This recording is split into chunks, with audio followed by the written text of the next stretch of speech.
bienvenidos a un nuevo capítulo del Profe Express. En esta oportunidad vamos a hablar sobre cómo se mueve la pelota en el campo de juego.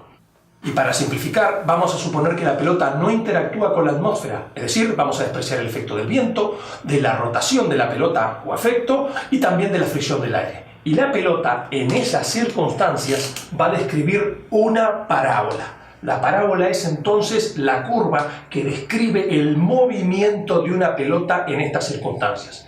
Y por supuesto, no solamente de una pelota, sino de cualquier objeto que esté sometido a un campo de fuerza uniforme, que en nuestro caso sería el campo de fuerza gravitatorio. ¿Qué es esto? Sometido a una fuerza externa igual en todos lados del área donde se mueve el objeto. Esto, por supuesto, no se va a dar solo para una pelota en estas circunstancias, sino también para otros objetos como, por ejemplo, una bala de cañón. Y el primero en darse cuenta que un objeto en esas circunstancias describe una trayectoria parabólica fue ni más ni menos que el gran Galileo. Y por supuesto la parábola se conocía desde mucho antes que Galileo.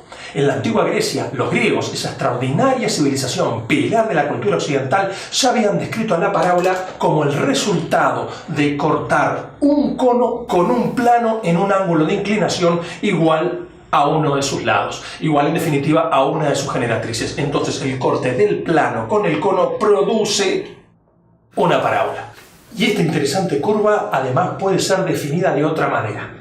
Una parábola en definitiva son los puntos del plano que tienen la misma distancia a un punto especial llamado foco que a una recta especial llamada directriz. Es decir, dado una directriz y un foco, se define una única parábola donde todos y cada uno de sus puntos tienen la misma distancia al foco que a la directriz. Y la parábola tiene interesantísimas aplicaciones prácticas.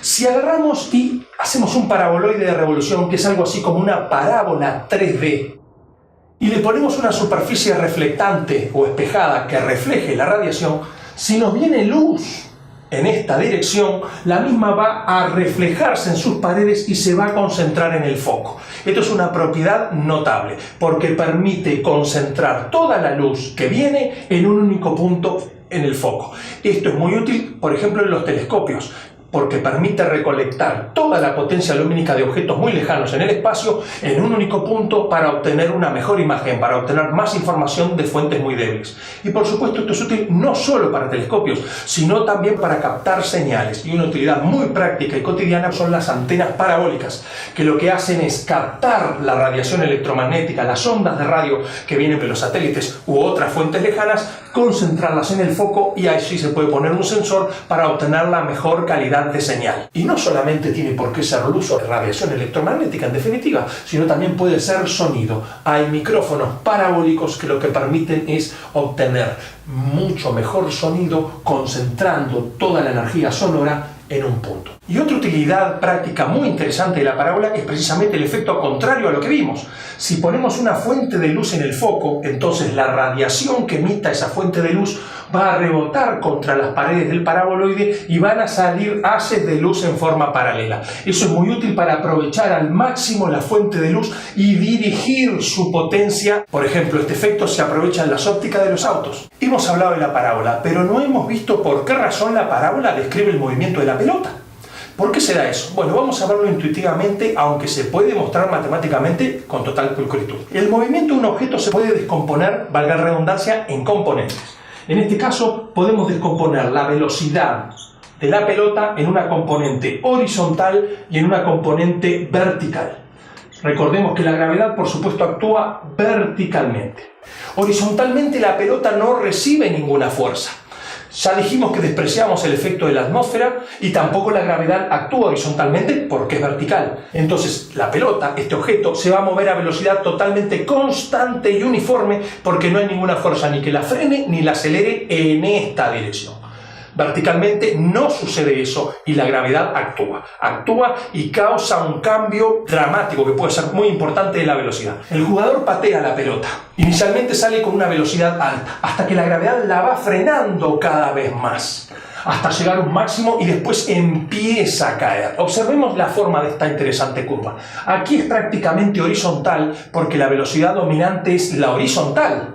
porque casi no hay velocidad vertical porque la gravedad la ha frenado. A medida que pasa el tiempo, la gravedad empieza a aumentar la velocidad vertical cada vez más, cada vez más, cada vez más, hasta que si dejáramos suficiente tiempo, entonces esa velocidad sería mucho mayor que la horizontal y la pelota caería casi verticalmente. Por eso la parábola tiende a volverse cada vez más vertical.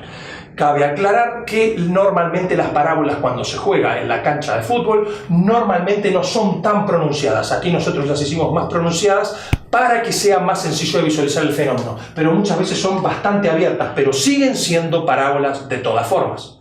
Y para los que quieren un grado de profundidad más alto, les comento que se puede describir analíticamente la parábola, es decir, con una fórmula. Si ponemos un sistema cartesiano de coordenadas, donde aquí ponemos la clásica coordenada X, aquí ponemos la clásica coordenada Y, entonces la parábola va a cumplir con la siguiente fórmula.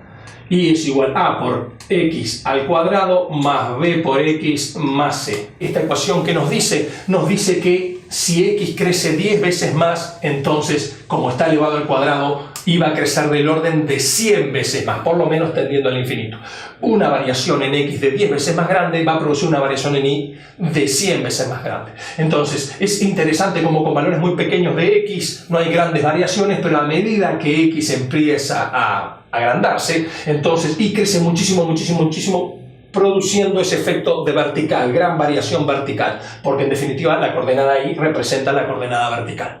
Otra forma interesante de ver esto es que si tenemos que x en definitiva evoluciona constantemente, una forma de pensar a x como si fuera un tiempo, una forma de verlo, en definitiva, si x evoluciona constantemente como el tiempo, entonces vemos que y tiende a evolucionar cuadráticamente y por eso se da este tipo de curvatura. Esto para quien le guste la visión analítica y un poco más profunda. Si les ha gustado el video, por favor, denle like, suscríbanse y no se olviden de comentar. Muchas gracias. Y bueno, ya es hora de ir a ver el partido.